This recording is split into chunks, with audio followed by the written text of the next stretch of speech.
Okay. My name is Hunter Morris, and I'm the planning consultant for the city of Youngstown, and we are convening the design review committee meeting for March. This is 9 a.m. Tuesday, March 9th. This is a virtual Zoom meeting. The results of this meeting will be posted on the city's website as a YouTube video. There are 4 cases today, plus a review of the 20 Federal Place project, which will take place after the regular meeting agenda is concluded. The first case on today's agenda is case number DRC 21-07, Stephen Berry Architectural Design Incorporated, proposing to perform exterior alterations to an existing building, including the exterior painting to existing wood panels on the front of the building and replacement of 2 existing wood doors at the front entrance with glass doors located at 802 Elm Street, Youngstown, Ohio. Is Mr. Berry here? Is there someone to present on this project? Yes. My name is Stephen Berry, and I will present on this project. If I may. You're a little quiet here. Yeah. Oh, can you hear me? I think so. Can you hear me? Mr. Berry, do you have a presentation to make? Well, yes, I just want to explain our project, and I don't know, with all the submission that we turned in, are we going to be able to view the drawings, or are we just going to discuss face to face? Rick, can we do a share screen? Mr. Berry, do you have drawings to present, or do you submitted some? We can put them up. But yeah, yeah, right. And by the way, with me on the Zoom call is Mr. Joseph Johnson, and he is the prospective owner of the building's representative. Okay. Hunter, what drawings? I don't see them. This is the 802 Elm Street project. On the attachments, I believe it was the first group of attachments on the email that I saw.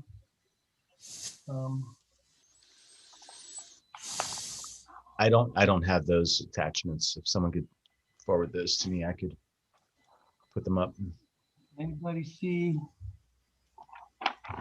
I'm here. Oh, that's right. Okay. Okay. Okay. So, Mr. Berry, this is an existing building on Elm, right? Yes, correct. It's the former Dorian Book building on Elm and Madison Avenue.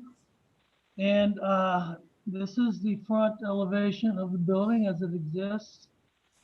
And the prospective owners wish to purchase the building and basically restore it to its existing conditions. I'm sorry, restore it to pre-existing conditions. And essentially it's a brick facade with a lower floor of storefront windows with historic character. And our proposal is very simply to point the masonry, to repair and repaint the wood trim on the building. And there are 2 man doors on the front elevation, which you can see in this photograph, which are a solid slab door. And we would propose to replace those 2 man doors with a storefront style wood full glass light doors. And essentially that is our proposal.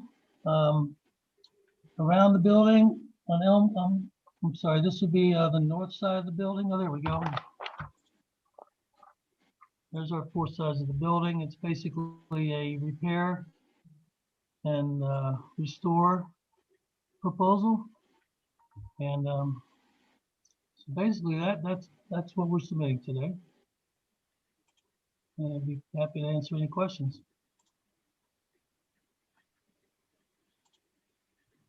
So other than the new doors, everything's going back to how it used to be in terms of restoring it. Correct. Yes, everything. There'll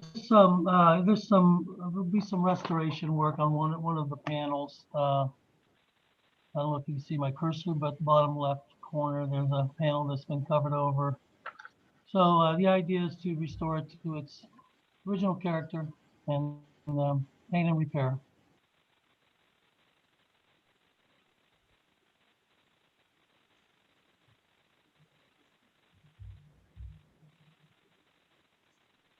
And the graffiti will be removed as well through this process? Yes. Okay. There will be new, an electric source will be replaced on the side that you see there.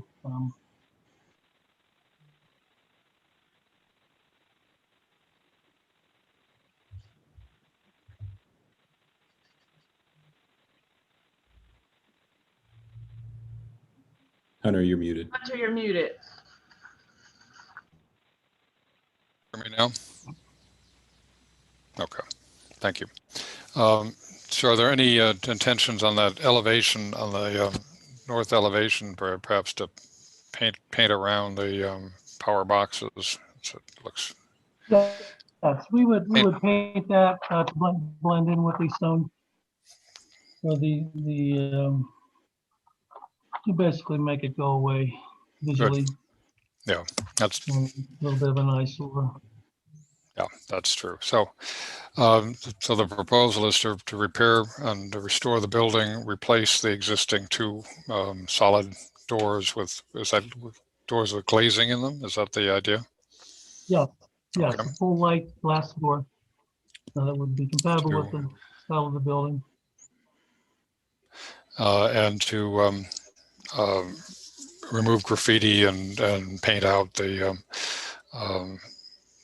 stonework or the concrete, it looks like, of the panel around the electrical boxes on the north elevation. Correct. That's correct. Are there any other questions? Are there any other questions from members of the committee? If not, I'd entertain a motion.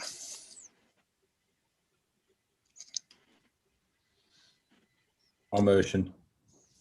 And what's your motion, Nick? To Second, pass as, Bill Davignon, second. And who's seconding it? Bill Davignon, second. Okay.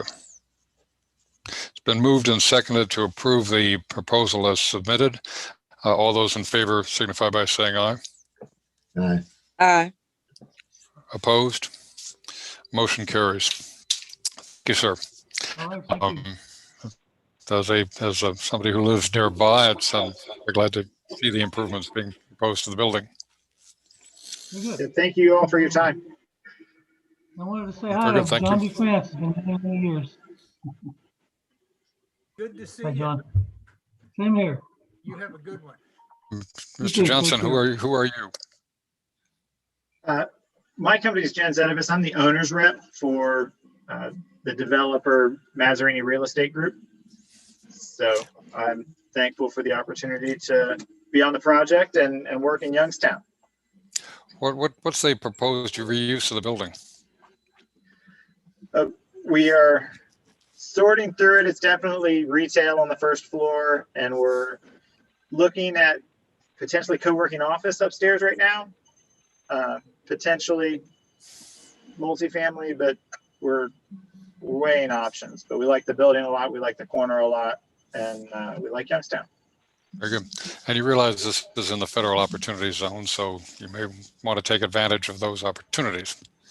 Absolutely. Good, very good. Any other questions from the members? We've passed on the case, but you have an opportunity to talk to other actors in this project. If not, thank you very much, and we'll move on to the next case, which is case TRC 21-08. Richard Yankel, Architecture Plus Enterprises Incorporated, Downtown Enterprise LLC, and Christian Reinhardt.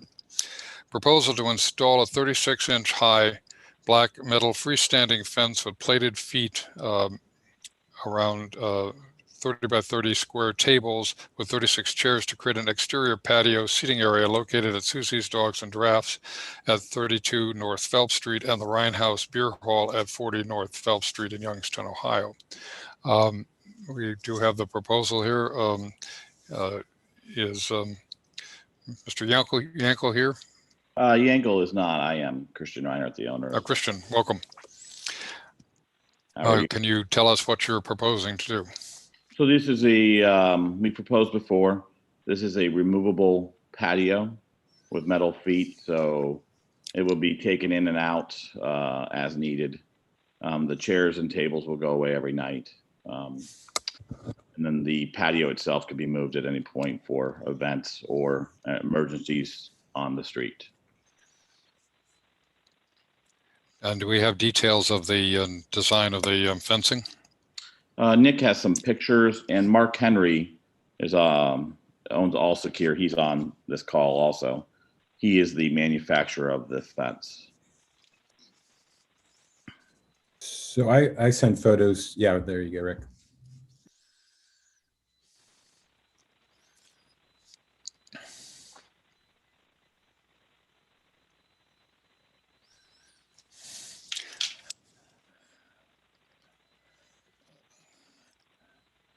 And then those are the feet that are on the These feet, on. These feet will be the same ones we use, but this time we're powder coating instead of painting. We learned our lesson from the first ones we built. And where did you build those? These are in Boardman at Mission Taco and Susie's Dogs and Drafts out there. Okay. And can you tell us something about the construction? What's the material? And it's all steel, right, Mark? Can you unmute Mark Henry?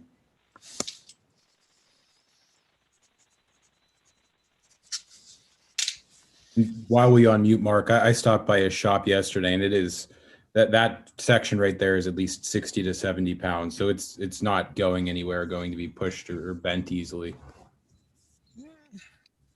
it has no finials, which are people like to. Some of the fencing downtown has these little end pieces that people like to take home as souvenirs. So this is a very clean design, correct? Right. And you know, we had O'Donnell's, we had our fence broken a million times. We use this now, and we've never had an issue since. Oh, good. Yeah, that's what are we, referring to some of the others on Federal Street that after a couple of years look pretty beat up. Plus, it's nice to buy from a local business. Mark's on Glenwood, so it helps another city business. Nick, you've been looking at this in your capacity with an economic action group as a model for other fencing in the downtown area. Yeah, so we were looking at potential design standards of it being something of that height, which I believe this is 36 inches, and uniform across the entire Phelps Street Plaza, just to have that even feel across all the patios. And this is really a great approach, and glad Christian brought it in front of us. And when I actually got to go into the shop and check it out, it's durable. It's not going to break. It's not going to rust. It really is a quality product too. What's being presented right now. So is it your suggestion that as the committee looks at this one project, we're really looking at possibly a uniform standard for other projects that come forward on 20 Federal or Federal Street once the improvements are made? Absolutely. I think this is a good model that, as long as we're following these sort of standards and everything's uniform across the way, it would be a good recommendation for us to just follow this sort of template that we set down here. Is Chuck on? Yeah, Chuck, have you looked at this? Because we've had these conversations about putting things on the concrete and what the city standard should be. Have you had a chance to look at this particular proposal with that in mind? No, I mean, it looks pretty straightforward. Frankly, I don't like any of these fences downtown. That's just my thing. I'm only one person. So, but I do like the fact that it's movable. I just would like to put some type of condition in that it be maintained in in a good manner, that if it starts falling over or if it starts not being brought in at night, and it's my understanding that they're bringing the tables and the fence in every night, or just, I'm not sure what he meant. Just the tables. the tables. The fence would be staying in Oh, position, okay. unless you don't want it moved. I mean, No, I'm fine. I mean, as long as it stays in good repair and it doesn't start falling over, and then, you know, we should be able to reserve the right to have them address it. And that probably has to be done in some type of ordinance. I mean, anyone, we've had problems with them, and they all look nice when they're put in, but you know, eventually they start falling over and get bent, and that's just, and then it doesn't seem like they just like a lot of the businesses, not picking on any one in particular, but they've all had situations where their fences have been falling over, they're not looking so good, and some have eventually changed them, and we appreciate that. But I just, generally speaking, I just don't like the look of any of the fences, but they're here and I'm okay with it. I just, I like the fact that it's movable and easily replaceable and repairable. Chuck, I agree, because when we just painted ours on the other two properties, we learned that we have to powder coat them, or else they do, just like you're saying, end up looking. Yeah. So that we've learned that lesson. Otherwise, I don't have a Christian, you're issue with them. so Christian, you're proposing that these are seasonal, so they would come out at some time and go back at some time. Do you have a sense of when you'd put them out and when you'd take them back in? I would guess it would go from March to, you know, the first snow. I mean, to the weather changes. So it's hard to say anymore with the weather being so erratic. It would only be out on nice days. We're not going to leave them out for the snow now. What's one thing great about Rhine House, it has an open garage door. We can just bring things in, no problem, whenever we feel like it. Christian, this seems like an improvement of what's been done at some of the other establishments, but are you concerned about it being stolen? You know, we have insurance for that, and it would be kind of hard if they're running down the street with a fence piece. I would hope that YPD would see that. Let's hope.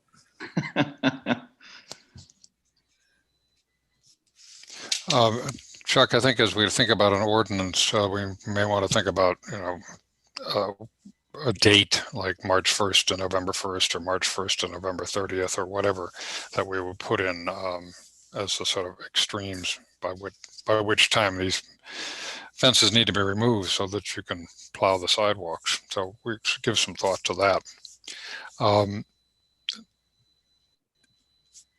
At this point, I think we have a proposal before us for a fence with the understanding that it would be seasonal in nature and the dates would be determined through discussions in the council at a later date. Are there any other questions or comments from the members? Hearing none, if I'd entertain a motion. I move that we accept the proposal as submitted. It's been moved. Is there a second? Second, Cretan. It's been moved and seconded to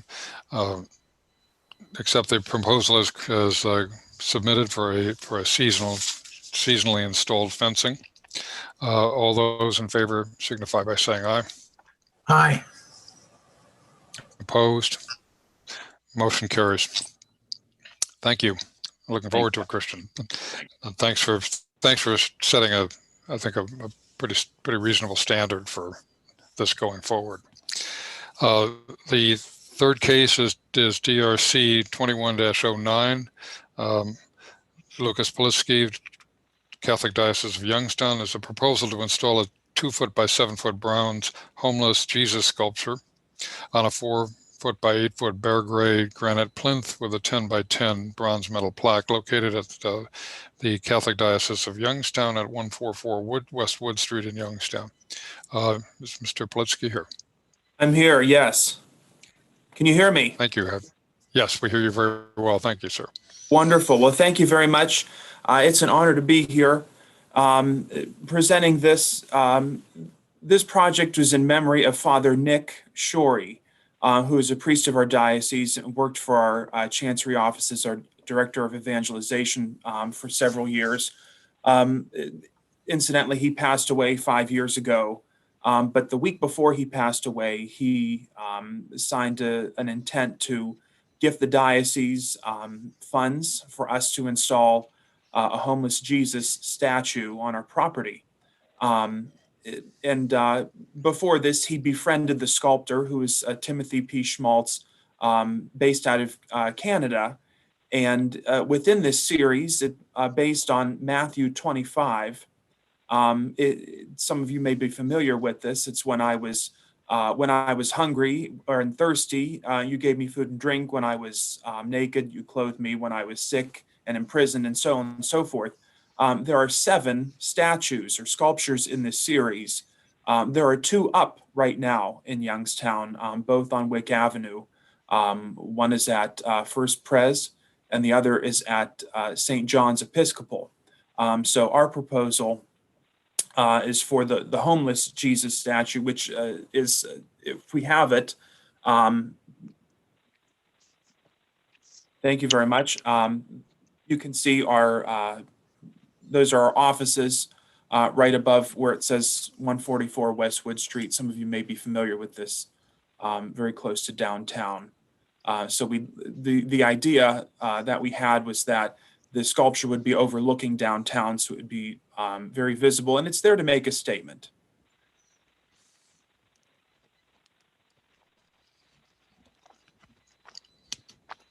I'm not an architect or a designer, but I made this in Publisher, and I hope it's good enough. It's fine. We wish everyone would submit drawings that clear. And I also have a scale model of it too, if you'd like to. I mean, I have it with me. I could hold it up to the camera. But it's, from what I see, a pretty straightforward project. Thank you very much. That is a copy of the plaque. We've worked with Father Shorey's sister, Janet, and her family to make sure that this is something that they would like. And we've also run it past our hierarchy in the diocese to make sure that it meets all of our theological standards. And you are the last piece. If you would so graciously approve this, I'd be happy to answer any other questions about this. Well, I think the committee in the past has seen the other 2 on Wick Avenue, so we have a good sense of the quality of the work, and it's wonderful to see this part of a series, actually. Great. Other questions and comments from the members of the committee? If there's no other questions, I'll move to approve as submitted. It's been moved by Mr. Sashow. Is there a second? I'll second. Bill Davignon. Mr. Davignon, thank you. It's been moved and seconded to approve the homeless Jesus sculpture at the Catholic Diocese offices. All those in favor signify by saying aye. Aye. Aye. Opposed? Motion carries. Thank you very much. Thank you very much. The 4th case is case DRC 2110, Joseph Bistrica and C. Robert Buchanan Davis International. Proposal to construct a 30-foot by 46-foot multi-story addition totaling 1,380 square feet, consisting of natural finish aluminum panels, glazing, and marble, located at the Butler Institute of American Art at 524 Wick Avenue. Is a representative of the project here?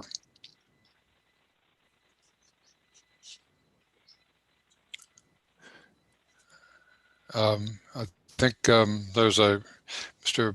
I think you're muted, sir. You're muted. Yeah, if you can unmute Dorothy A.I. Bad, which is Mr. Buchanan.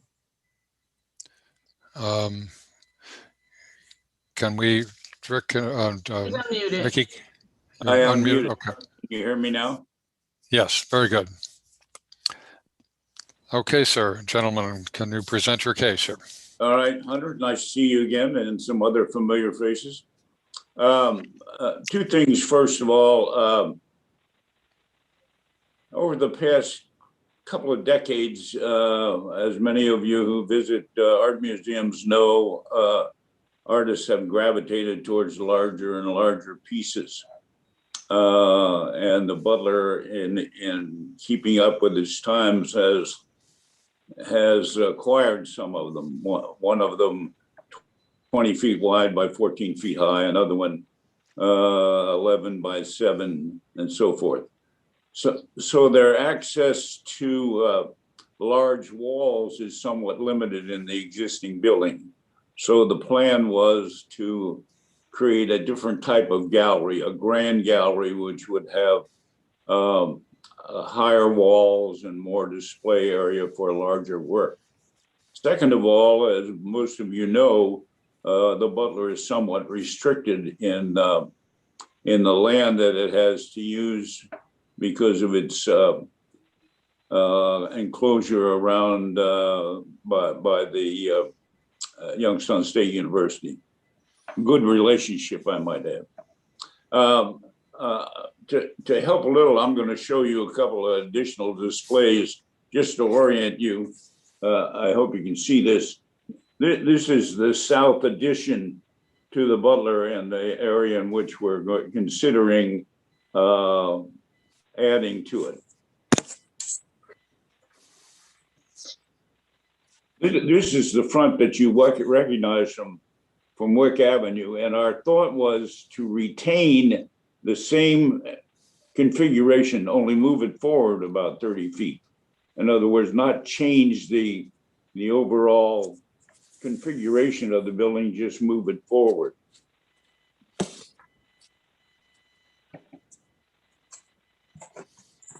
In other words, to that effect. Same glass. The center section we're moving a little further than before. Well, that's very helpful. Yep.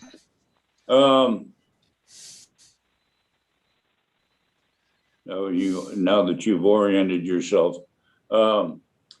since this area right in front of the building is really the only building area that we have, in addition to in the rear part of the building, that seemed the most reasonable place to create a space, a two-story space that would accommodate the larger pieces of work. And so we're moving forward 30 feet. The height of the room itself will be about 23 feet. The center, I'm going to put my picture back up. I don't know if it shows or not. Can we go back to this? Yeah.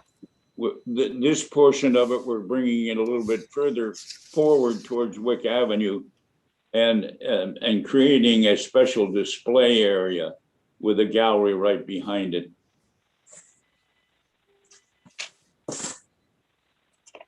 Here's a sketch of the gallery space. You can see the height that we have, and in this area right here, we've created an oculus so that you will be able to see through the original display area into the second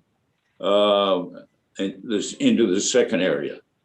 The exterior configuration of the addition will be pretty much what you already see from Wick Avenue.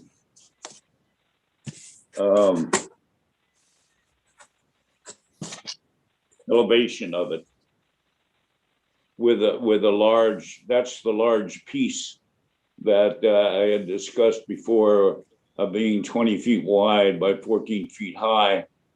We are adding theatrical lighting in the whole area. I'm not sure what that is. That's a wrong project, Rick. Yeah, thank you. I like this better. You can see the So oculus. you'll be able to see the Um, you're seeing the actual piece of art from the street. Is that what we're Yeah, seeing? exactly right, from Wick Avenue. And along all these edges, we will add much theatrical lighting.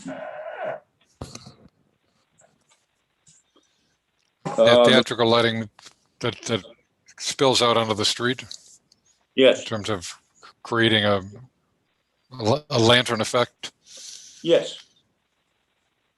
Good point. In the rear, in about 10, 15 years ago, we had an addition that has the cafe in it and the store, the museum store, and we did it in a aluminum composite material, which is the same material that we will use on the addition, so that it will have a continuity between the marble and the aluminum. So we were trying to make it lighter, a little more fluid, and not conflict with the front entrance of the McKim, Mead and White entrance that so many of us know and love. Any questions?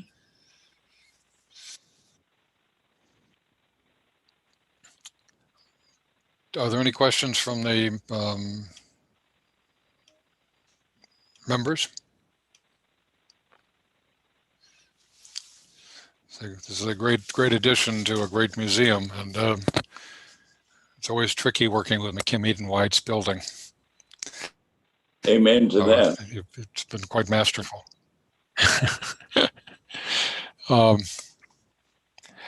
members of the committee have questions for the architect? This is addition is being put on the front. Is it going to require a variance in the front setback? No, it will not, because that's it'll a good be question. it will be behind the setback line. It does not come out. Okay. It will not come forward of the McKim, Mead and White entrance. It'll be back behind it about 5 or 6 feet. Actually, And that was done on purpose. That was done on purpose. can you hear me? Yes, who's speaking? Okay, Joe Bistrica. I helped Mr. Buchanan put the drawings together. Actually, the setback for the McKim White building is 135 feet, and we are actually going to be about 16 feet back further. Okay. That shows on drawing A1DR. So the historic building continues to be the frontage building. Correct.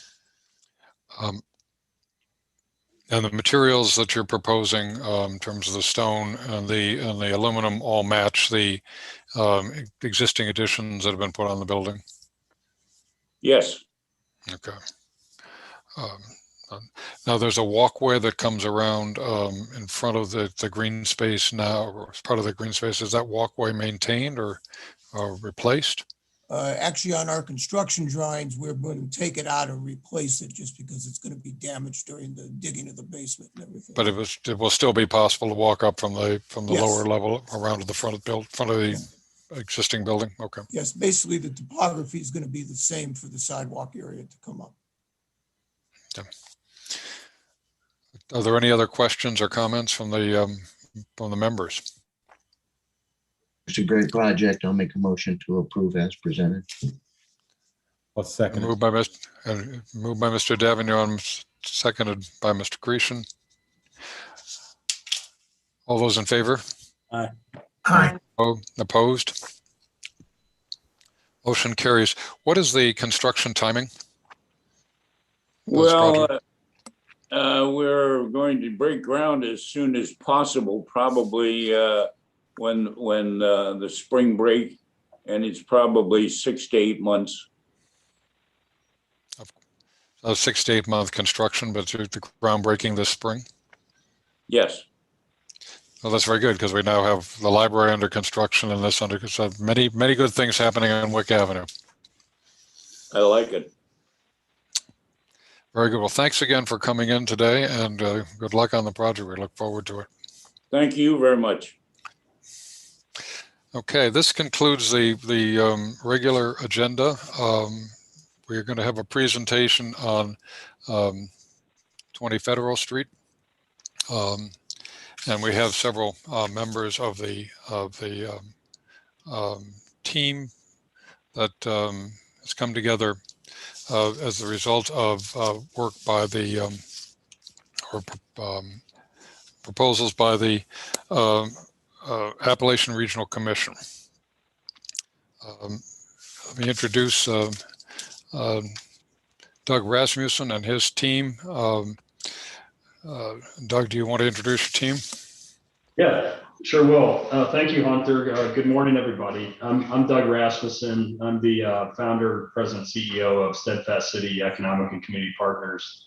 We're a economic and community development consulting firm. We're based in St. Louis, Missouri. We do projects in the eastern 2/3 of the country, typically, and really have enjoyed working on this project in Youngstown since we started it last July, and are really excited to be here today. With me at the table is our Vice President, Allison Gray. So she's right here. And then our project manager, Joel Glasscock, he's right here to my right. And then also on the call with us is Rohit Kejriwal, at least there he is. Okay, his square moved on me. I was looking over there. Rohit Kejriwal is based in Columbus, Ohio. And Rohit has his own company called Scarlet Oak Capital Impact. And Rohit's firm and our firm, we team up quite a bit on various projects around the country, mostly in St. Louis, but also some other places in Ohio that we've done some work together. So, Rohit, I don't know if you want to say a word or two about yourself as well. Yeah, just good morning, everyone. Look forward to talking to you about this great project. Very good. Let me give a little background for the members of the committee. About a year ago, we learned through our colleagues at Eastgate that the Appalachian Regional Commission had solicited proposals or was soliciting proposals for technical assistance for projects in opportunity zones in Appalachia. And as we know, Mahoning, Trumbull, and Ashtabula County,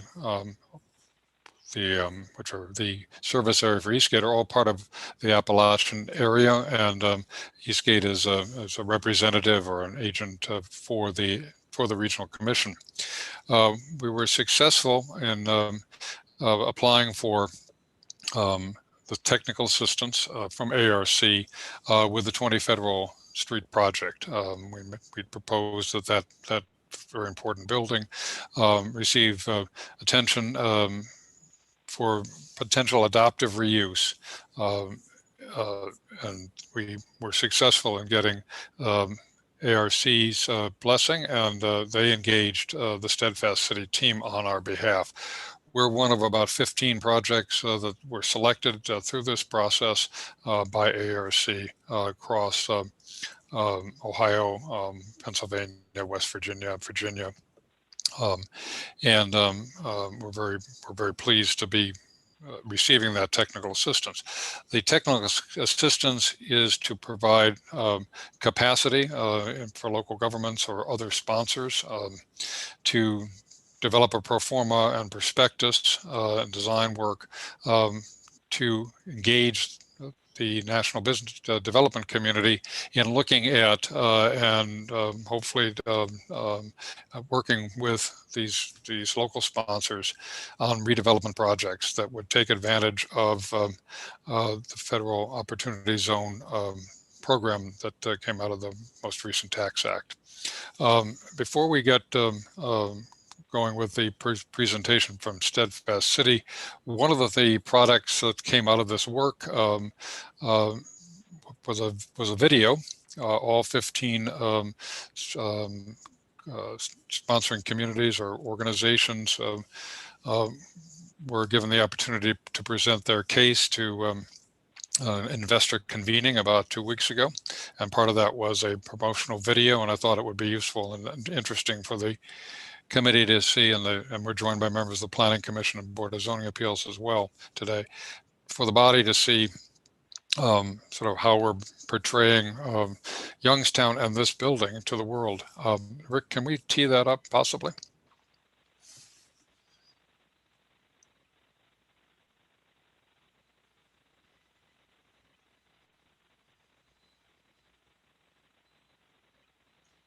Do we have sound?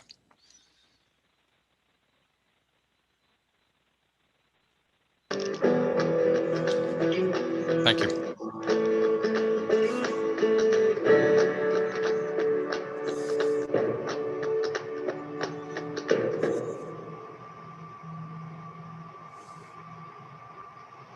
I am Jamel Tito Brown, and I'm the mayor of the city of Youngstown. When you talk about Youngstown, it's the motivation and the grit that the people of Youngstown have. We are one of those communities we call that are resilient. We've been through a lot. We've had a lot of challenges over the years, but as you look at through and through, the people stick with Youngstown, and we work through our issues and we work forward. I think you're seeing a lot more private investment in the city and definitely in downtown. But also you're looking at, there's more public dollars coming in. When you have something that's going on that's in the positive direction, leaders at the federal and the state level, they're recognizing that something's going on in Youngstown that's different than what it was in the past. And when they see, both the public and private coming together for a common cause, that makes a big difference for those leaders. Well, the vision for this is, for me as a child growing up, I remember it being a retail store. But our vision is to make this a focal point. It is a great asset in our downtown, but we want to make it a focal point where those who want to have a business and relocate here, whether it be commercial, whether it be retail, or maybe, we want to make sure that it may be an opportunity for venues for individuals to entertain. So we want to make sure it multi-purpose use, but I think it's where people come and collectively gather, and it's always been the focal point. I think it's going to change the mentality of the city, not only of the city and its residents, but the surrounding area. To see that, there's a prominent workspace, a prominent business space, a prominent place where people can come. And I think it's going to bring a lot more people into the city. And, if people can start to think in a more positive manner about downtown Youngstown and 20 Federal Place, I think it brings a lot more opportunities into the city. So I think the greatest impact is the mentality shift of the city. I think that this community is hungry for this. People want to live in a walkable community. They want to live downtown. They want to be able to walk to that local store, drugstore, to be able to have that interaction. And I think that this building offers that, the square footage. I think that it's the type of space that it is, the fact that it can be a mixed use facility, I think that opportunity is there. Oh, there's a great trajectory. It's no secret that people in the United States want to live in a walkable community. They want to have quality of life. They want to have the amenities. They want to have a low cost of living. And so Youngstown offers all of those things. We have Mill Creek Park. We have a beautiful downtown community with lots of opportunities as well as a low cost of living. There's no question that this building is ingrained into the minds of all community residents that have grown up here. The opportunity to come. This was an epicenter where people went. They went to like I said, sit on Santa's lap, get a Strauss malt. They went there for their clothes, for shopping. You're not going to have a hard time marketing this building for this community. And we're not talking about just Youngstown centric. When you go to the outlying urban communities, they're going to want to come back down and see what's going on at the 20 Federal building.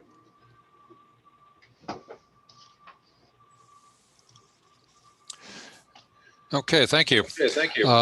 So, Doug, let me turn it over to you to walk us through the description of the building and what the next steps are in terms of soliciting a developer interest. Sounds great. Again, thank you. I'm going to actually have my colleague Allison Gray run through the slides, and then I'll kind of jump in from time to time, while Allison's presenting. And we can certainly talk about the next steps too, after we present the slides. So go ahead. Yeah, good morning, everyone. I know that we've kind of already gone over kind of our background. We are part of the Opportunity Appalachia program in their technical assistance group. quickly want to go over, there's 16 projects that were happening for Opportunity Appalachia. I wanted to also show who our base project team was. We have been working hand in hand with the city of Youngstown throughout this process. Our company, along with Scarlet Oak Capital Impact, and then we also partnered with 2 local architecture firms in Youngstown. Obviously, they really know the building really well and really helped kind of shape what was possible in the building and kind of helped us figure out floor plans, which is really important. I wanted to go over kind of our background process. So we started working with the building in July. We met with over 50 stakeholders and had over 60 meetings with them.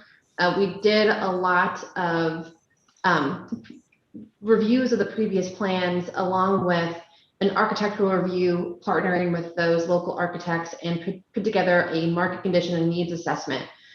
This is a quick word cloud where I actually copied every single thing that was said during our stakeholder meetings and kind of pulled trends from there that we presented to the city as well.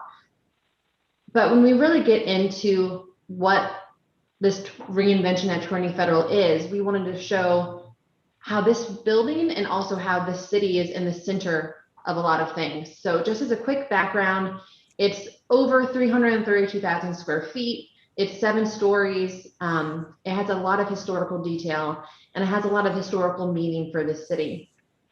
It's in, again, the center of everything. We really highlighted that Youngstown is the center of this tech belt megapolitan. And a lot of these slides are going to be part of our final prospectus that we've put together that will go out to not only local and regional developers, but we also want to approach a national audience. So a lot of these slides are just kind of laying the groundwork of telling the story of Youngstown and this building. So noting that within a 75-mile radius, you have a population of 7 million, I think is a really eye-catching number and can really capture kind of the potential that this building has. We also wanted to show that not only, is Youngstown in the center of everything, but specifically, 20 Federal Place is a very core downtown building and is in the midst of a lot of development. And we worked together with Nick on the call and also YSU to put together a recent downtown investment list. And we created a heat map to really show and highlight how particularly this building is in the center of a lot of important investment over the last 10 years. Diving into that a bit more, we really wanted to highlight particularly certain developments that show that these mixed use residential commercial developments are really successful in this downtown area. We called out the DoubleTree, which is now our team hotel. Whenever we go to Youngstown, we really love that place. We wanted to highlight the other kind of residential units, but really call out that Phelps pedestrian walkway, which we think is a huge selling point for this building. Diving in a bit more, we do believe that the downtown has a really healthy residential market that, although it might have been suffering a bit throughout COVID, but we think as soon as it can rebound to more of a somewhat back to normal existence, that people will be drawn again to this downtown walkable community with a lot of amenities. So when we're approaching this and showing this to developers, we do really want to highlight that this is residential has happened in downtown Youngstown and has happened very successfully in some really great buildings. We also, another thing that's been really a big development point for Youngstown is the surge in student housing demand. So we also wanted to highlight that for potential developers, to highlight that there is a really strong growth and students activity in this downtown core that could be potential customers or potential future residents. So that is something that we wanted to just highlight in this slide. Now we're kind of diving into more of the specific, building hopes. When we talk about what is a great selling point, the fact that it's on this Smart 2 network pathway that has, future street development plans and streetscapes improvements, directly on that corner. It's really highlighting that downtown walkable feel that we think is a huge plus for this building and for downtown Youngstown as a whole. We also highlighted the autonomous shuttle route that could be possible for this downtown area, really highlighting the shuttle possibilities for parking, but just for ease of mobility and improved safety and improved accessible parking options. This is one of the pictures from the newly completed Phelps Street Gateway. We really wanted to highlight again that 20 Federal is directly beside this new development. Part of our programming ideas for the building is to really take advantage of that new activity along the street. It has great program potential, but it also just connects the building to that walkable community. I'll say we had over 50 stakeholder calls, and on every single one of them, I talked about parking to get their views on what the parking situation was in downtown. And I would say that there's a lot of mixed responses, but everyone had their own opinion of what parking is like. But we really wanted to highlight that there is a lot of parking potential. For the people who thought that there was plenty of parking, we wanted to highlight, well, there's already existing decks that are within very close walkable locations. But anyone who, the people who, or developers who want the potential to have a deck, there is a city-owned lot right beside the building. This current cost plan isn't built into the model, but it's listed here as a future potential development option.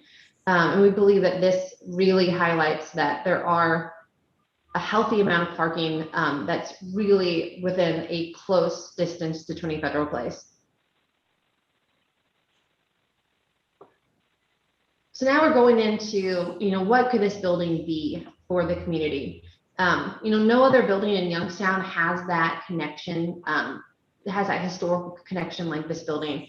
This department store used to be, a big focal point for the community, and we wanted to kind of make it that again.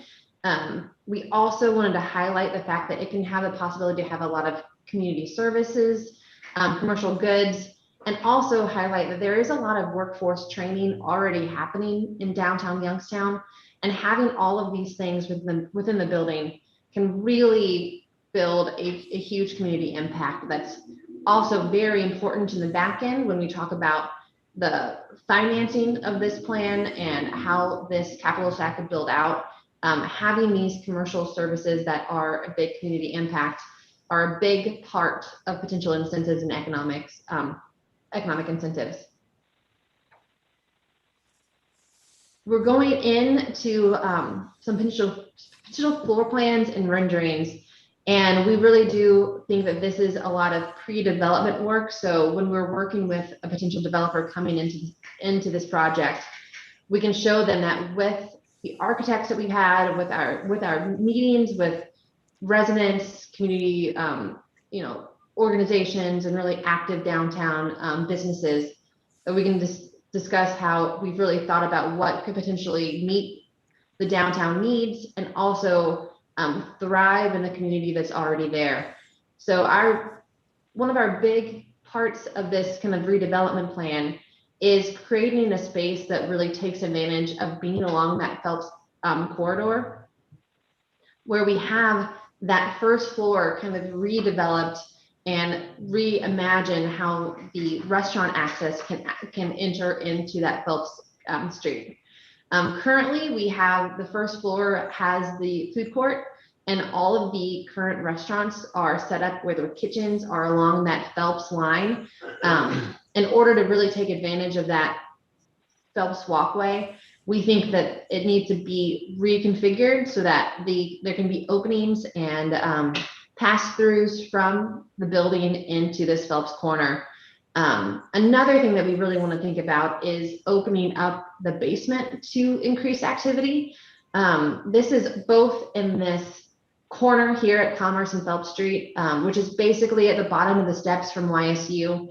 We've got a lot of investments happening outside of the building, and we believe that kind of opening up this corner and creating the sunken plaza here and opening up along the Phelps Street for the restaurant access will really give kind of new openings and ways to enter the building in a way that brings in a lot of people.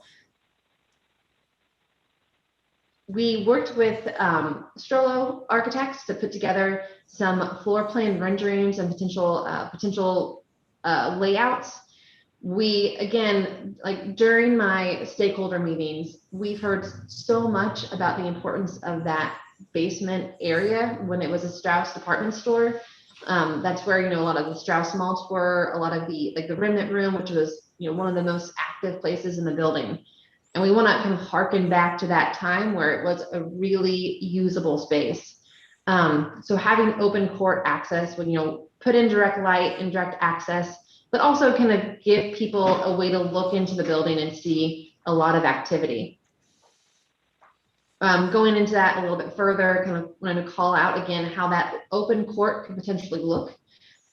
We also wanted to show that there could be a lot of different uses. When we were talking to people who work downtown and places like the Oh Wow Children's Museum, one of the things that they really talked about was that they loved that they were one of the reasons why families would come to downtown, and they would spend a couple of hours at the museum, but they would love to have other reasons for families to come and stay for a longer period of time. So having a place where they can get lunch together as a family or come and do another activity like bowling is something that could really extend people's visits to this downtown area. And that's kind of what we wanted to highlight. So we wanted to show to any potential developers that there is space and there's also a demand for this. Now going into that first floor and the ground level. Again, like I was talking to a lot of people during my stakeholder calls who, have lived in Youngstown for a long time or work downtown, but they don't really actively use the food court that's here, or they haven't come onto the first floor because there wasn't a store that they really wanted that really drew them in. So our goal with the first floor is to kind of redevelop it to have some really core anchors that pull people in. Again, change up the food court so that there is access to that Phelps gateway, the Phelps pedestrian walkway, but also bring in some tenants on that first floor to be an anchor, like the Visitors Bureau, maybe in that potential, that first floor corner, that could have programming, events, kind of highlight, the best of Youngstown. We can have some potential food stalls, some vendors that can come in and have their own little stalls and kind of create a potential, Youngstown market. So kind of bring back the grand entrance to Trinity Federal and get some updated commercial uses and become kind of another focal point for the community. Another really great asset of the building is that open mezzanine level. Currently it's closed off offices, but we are really hoping to create some active spaces on that mezzanine level so that you can see activity from the first floor, and that when you're up on the mezzanine level, you can actually see into that first floor renovated space. We think it has potential for, co-working spaces or collaborative offices, so that we can really create a community that works together and kind of meet together at this Trinity Federal location. Moving into the upper floors, there are some current, this currently office spaces. We do believe that it could be a lot of great offices with maybe a potential, public focus. It's a lot of, community impact spaces, creative tech firms, small companies, workforce training groups, and potential like education and mentorship organizations could all be kind of focused here on the second and third floor and become a community hub. We have talked about the importance of this being a mixed-use building, having all the spaces be activated and have it be a place where people, can use it for different things. We do think that living units spread out throughout the 4th through the 7th floor is the most efficient and impactful use of the space. We wanted to be a walkable downtown community, and having the residents come in is great for the first floor as potential customers, but it's also great for the building as a whole.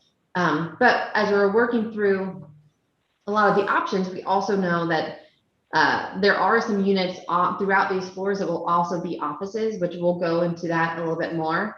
But we think that this will be a perfect kind of mix for this hybrid live work model that is very important, and also is growing, especially in the last year, you know, working from home and then also needing a space that could potentially be an office within your building is a big draw to some people. When we're looking at the actual floor plans, part of this reason that we had to work so closely with local architects is because the floor plans for this building and the floor plates are extremely large. They also have fairly limited window lines. So in order to have the best mix of uses, we have residential units along the outside where window lines are possible. And then the interior spaces are either common spaces or additional office. We think that the fourth floor could be a potential partnership with YSU for some special needs housing, as in, Pell Grant students or international students. When we were speaking with YSU during this process, that was something that really came up very often, that there is a lot of student housing options, but not in these price points that are affordable for international students. So that is a potential for this floor. Moving from the 5th, 6th floor, again, this is a mix of residential units and office spaces. We'll have some residential commons in the middle, but it'll be a mix because, again, the office space in the middle can't be used for residential because there's no windows. But having this kind of mix of offices and residentials on the same floor can really create an active building. And then the 7th floor is just more of the same, but better windows, better views. So those are more of our slightly penthouse apartments. Now I'm going to move into more of the incentive potential, and so I think Doug's going to take over. But yeah. Yep.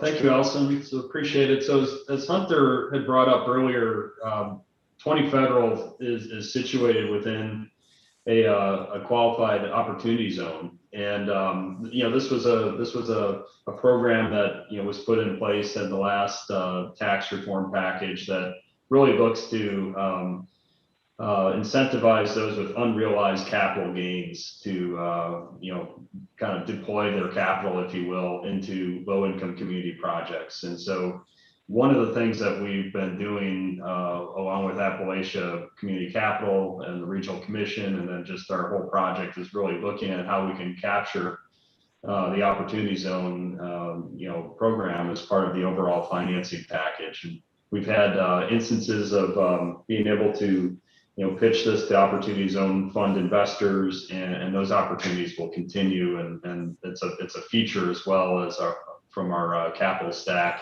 and looking at how we would incentivize an investor or development group to come to the building. That's just a little bit there about the Opportunity Zone tax benefits themselves. The major benefit, there's a 15% step up in basis if you hold in for the longest time period, and then the sort of the major benefit of the program is you have any appreciation in value when you come out after year 10 is free of capital gains.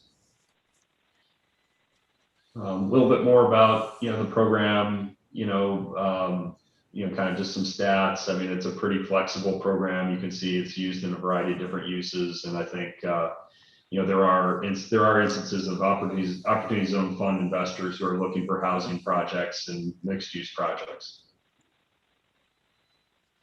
A little bit about the numbers that we've run for this. So having the Opportunity Zone does actually increase the return to the developer. So one of the sort of the magic numbers that we've been looking at through this whole process is how do we create a internal rate of return for the developer will make this an attractive project for them to to come in and answer the RFP and work with the city to redevelop the project.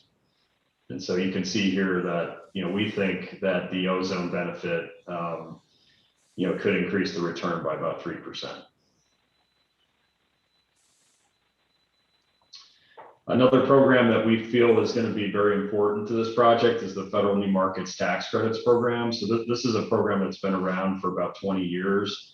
It's well established all over the country. Actually, Rohit and I met in the New Markets Tax Credits industry when we were both working for different employers. And, I think New Markets is really going to be a critical piece to the capital stack here.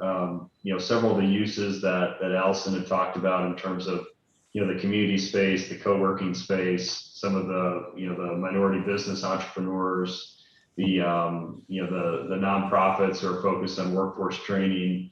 All of those things are elements of projects that New Markets Tax Credits, community development entities called CDEs. Those are the entities that have credit allocations and they're looking for projects. So those are all important elements for them in terms of getting their tax credits deployed and finding a project that has a high social impact and a high economic impact. The credit itself is a 39% credit that's actually taken over 7 years. But what happens in actuality is there's a sort of a stable, if you will, of large bank investors, mostly regional and larger bank investors. Chase Bank, for example, the Chase building right next door is a very large player in New Markets Tax Credits investing. And so typically they will monetize those credits as part upfront and then, obviously hold the investment for their own benefit. But that allows for that equity to flow to the project when you close the financing. We think, based on our experience, that there could be a wide range of potential new markets allocation. In our model, we're assuming about a $20 million allocation, and really, the goal here will be to increase the economic and social benefit of the project as much as possible in order to attract the largest allocation possible. A little bit about historic tax credits. So obviously, federal program has a very robust federal historic tax credit program that's been around since 1976. It allows for up to 25%, or I'm sorry, 20% of the qualified rehabilitation expenses to basically be funded through tax credits. The state of Ohio also has a historic tax credit program. And I believe that we have that on the next slide here. So the state of Ohio has a program as well. And it's very common in these projects to have federal and state historic tax credits and federal new markets tax credits all kind of twinned together within one capital stack. And in Ohio, you can go up to 20 million. So we're kind of capped here in the sense of we can't go higher than 20 million in QREs, but the state program we feel could be impactful as well. And up to 20 million would subsidize about 25%. And you can see there, what that would bring to the overall capital stack, assuming 80-cent pricing.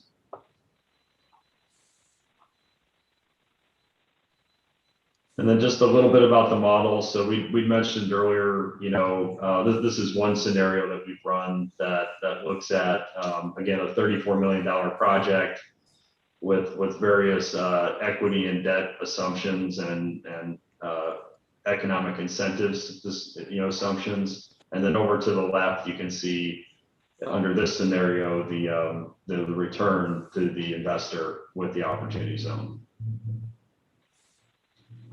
And this is just a little bit further of a breakout, just the sources and uses, again, looking at sort of how we would envision, a capital stack for a project like this being formulated. Downtown Youngstown does have, obviously a fantastic historic base. It's got a great sense of place. The entrepreneurial energy is off the charts. We're really excited about all that. One of the challenges, of course, is the office market and just the market in general for non-residential. is a little bit weaker at times. And so, you know, a historic building that it has a lot of redevelopment potential, but also a lot of redevelopment costs combined with lower rents, you know, does require, you know, a fair amount of, you know, tax credit equity and other programs in order to make the returns. And that's just us and the team again, and we're happy to answer any questions anyone might have. And Doug, while we're on this, tell us the proposed schedule. You're producing the prospectus, and what happens next?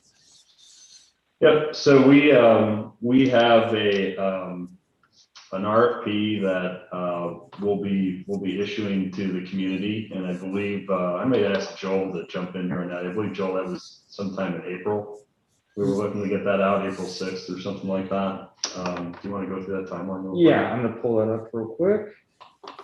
So our goal is we're assembling, you know, our various Rolodexes have not only sort of a regional scope, but they also have a national development scope. And then we also know too that we're going to have, you know, new market CDs and other, you know, potential interested parties that will want to be getting the word out to. And so part of what will happen next is, you know, we put together a timeline, and Joel's pulled it up for me here, so thank you, Joel. That, yeah, basically, you know, we're in this process now. We'll be, you know, putting together this list of contacts. We'll be working with the city, working with Hunter and Nikki and their teams to do that, with the goal of having the RFP out on the street around April 1st. And then there'll be a period from about April 1st through, let's say, June 1st, where we'll be kind of working with the city to manage RFP responses, you know, questions, clarifications, and then have the actual RFP due end of May, June 1st timeframe. You know, then there'll be just a review process. I'm sure we'll have a committee of some kind, you know, that'll be, you know, doing some evaluation with us. And, you know, the idea is that, you know, we would get to a short list and then select after this RFP process, select a redevelopment team and a redeveloper, and ideally execute a redevelopment agreement by the middle of October. Very good. Are there any questions from the members of the Design Review Committee or Planning Commission, Board of Zoning Appeals who are here today? I will say we briefed each one of the members of City Council on this prior to this. Somebody, Jeff was speaking, I believe. Go ahead, I'm sorry. Oh, thank you. This is Jeff. I just want to tell you how incredible I think this whole proposal is, particularly the section where you remove part of the building and have the cascading park-like area with the patio seating. I think that would be a tremendous asset to opening up that lower level and really giving a beautiful design element to not only the building, but to the city. Agreed. That was the brainchild of Greg Strollo Architects. I think it was, you know, like you said, Jeff, just very creative thinking. And I think, you know, it was kind of a play off of some things he'd seen in other cities, including the John Hancock Tower in Chicago. Nikki and I were saying offline how much it reminds us of Pittsburgh as well. There are a couple of buildings with park-like settings around them that have similar features, and that's just remarkable. I hope that comes to fruition. Yeah, we think it's a very creative solution to activating that basement that Allison talked about, and certainly tying in the building to the YSU campus, and then just in general, you're getting more downtown residents and workers on the street for lunch and after work.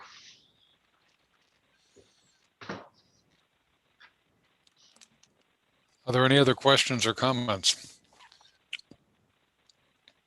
Not a question, but I've been a part of the project team, and just want to restate the great work that the team's put in on this one.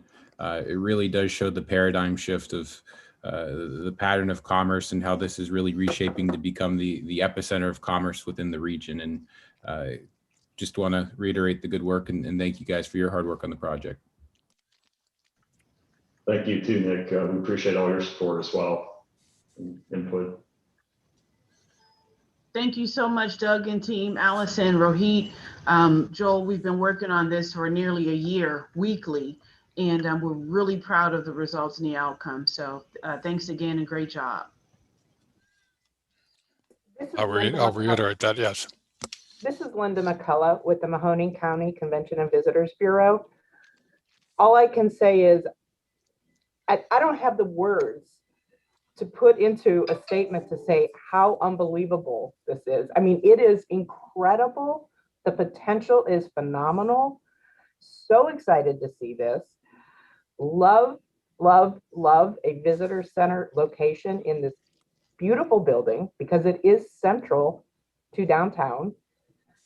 When you have a downtown with amenities like this, it does increase visitor traffic to your area, and they're going to want to stop into a central visitors center to get information on everything there is to do in the area, extend their stay another night, 2 nights, whatever. The economic impact from tourism will just multiply. Phenomenal work.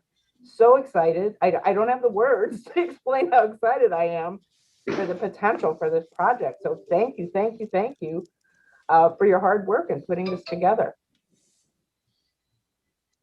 We're excited as well. We're very energized by it, and it's really been a pleasure to be part of this. Part of it's just a wonderful community with the great spirit that you don't see in most places. So we're excited.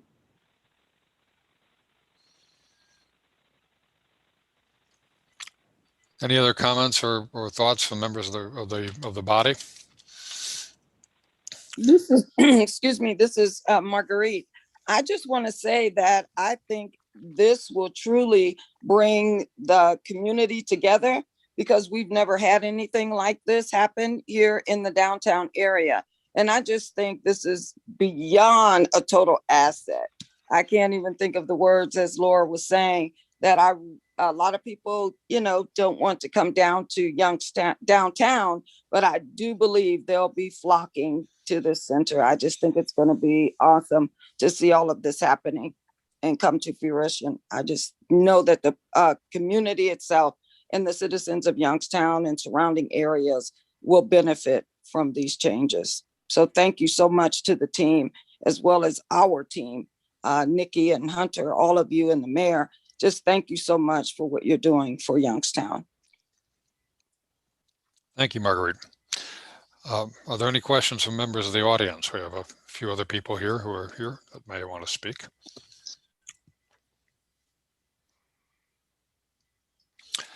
Okay, well, listen, this will be posted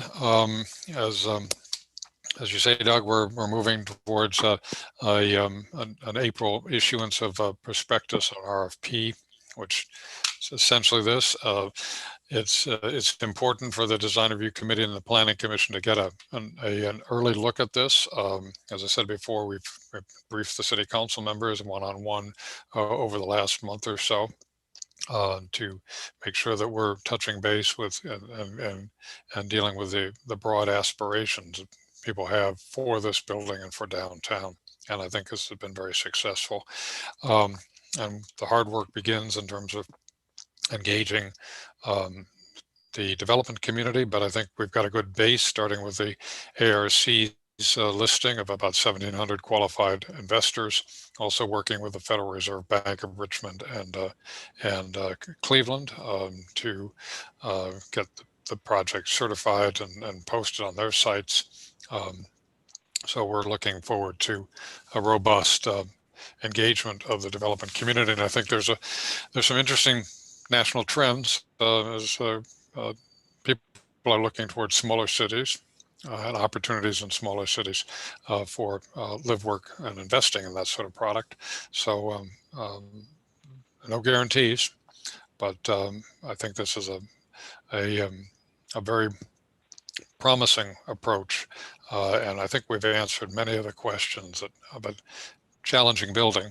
Department stores are challenging buildings to convert in a way that I've never seen before. So I'm looking forward to seeing this out there and and Doug and Allison and Joel, thank you. And Rohit, thank you for all the work you've put into this, and our local team.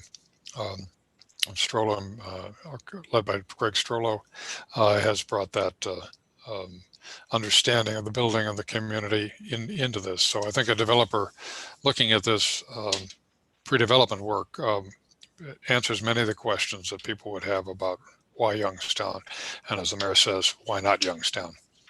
This is an opportunity for people to take a look at our community with fresh eyes. So with that, Nikki, are there any comments or questions that you would have on this? Again, we just thank you on behalf of the administration, Doug and all his hard work, Hunter, Nick, and our entire team. We had a committee that, like I said, have been meeting weekly with Doug and his team for nearly a year now, and we're very proud of the outcome here. And we're just looking forward, to moving the city forward and to inviting others to, like we always say, work, play, and stay. So thanks again, everyone. Okay, if there are no other questions or comments, we'll adjourn the meeting and get back to work. Thank you, guys. Thank you. I'd entertain a motion to adjourn. Motion. I don't see a second. I think we've kind of drifted off. So I'll second it. Oh, Nikki will second it. Okay. Too, Okay. Thank you. Meeting's adjourned. See you next month. Thank you.